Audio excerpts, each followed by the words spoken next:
आयशा अहमद है जी, और मुख्तसर सा सवाल लेकिन थोड़ी सी स्टेटमेंट भी होगी।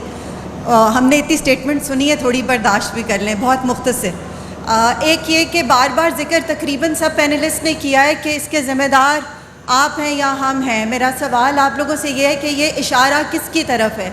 इस कर्ज़ के ज़िम्मेदार हैं कौन? ये क्या पाकिस्तान के अवाम है या जो UNDP की रिपोर्ट के मुताबिक वो एलीट हैं जिनको 17.8 बिलियन डॉलर की सब्सिडी मिलती है?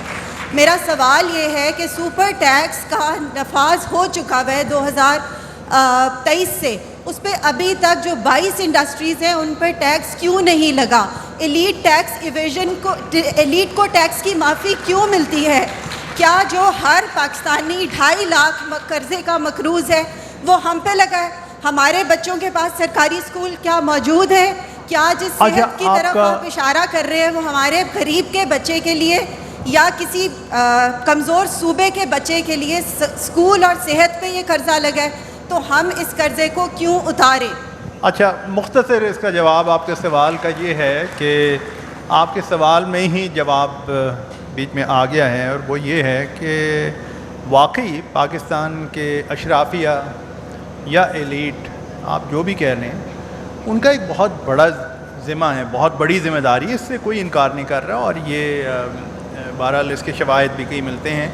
लेकिन इसकी इस्लाह के बारे में और इसके मुस्तक़बिल के बारे में अगर आप लोग कुछ कहना चाहें, आप जी।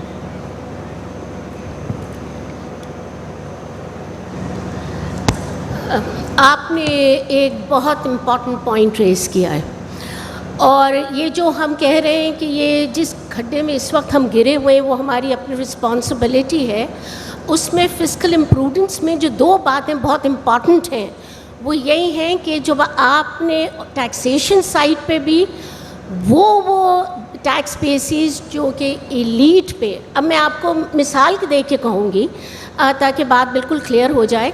हम ये बार बार कहते हैं कि टैक्स टू GDP रेशो हमारा लो है। सारे दुनिया के ममालिक को मैं आप उठा के देखें, we are among the lowest tax to GDP ratio people. हमारे पास कौन कौन से वो टैक्स बेसिस हैं जो हम ठीक से टैक्स नहीं कर पाए?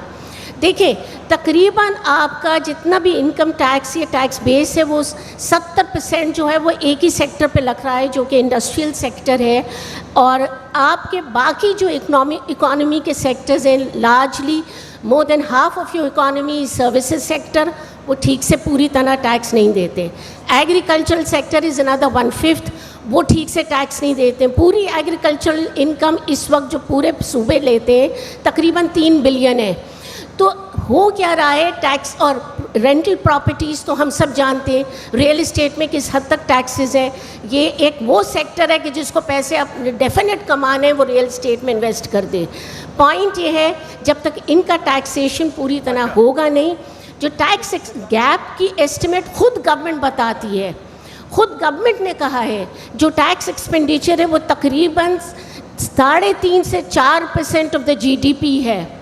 यानी अगर वो टैक्स एक्सपेंडिचर नहीं होता है, ये जो मराहत हमने दे दिए, आपका टैक्स तो इन एनी केस 30% ज़्यादा होता। एक तो सिर्फ टैक्स कम देना, अगेन इट्स एलीट कैप्चर। दूसरी सिर्फ सब्सिडीज़ जो आप देते हैं, रिसर्च ये इंडिकेट कर चुकी है कि उसके ज़्यादातर बेनिफिशरीज़ जो हैं वो आम आदमी नहीं है, वो अपर सेगमेंट्स हैं जो सब्सिडीज़ हैं, ग्रांट्स हैं जो हम दे रहे हैं। तो पॉइंट ये है, ये सब elite capture, broad based consensus जो बात और स्पीकर्स भी कर चुके हैं, ये वो मेजर्स हैं जो अब बहुत वोकल वेस्टेड इंटरेस्ट ग्रुप्स को हिट करेंगे। इन पे अगर आपने गवर्नमेंट ने एक्शन लेना है, ब्रॉड बेस्ड कंसेंसस होना पड़ेगा। वह कोई एक हुकूमत के बस की बात नहीं, या आप बड़े पावरफुल वेस्टेड इंटरेस्ट ग्रुप्स पे टैक्सेशन लगाएंगे या सब्सिडी विड्रॉ करेंगे।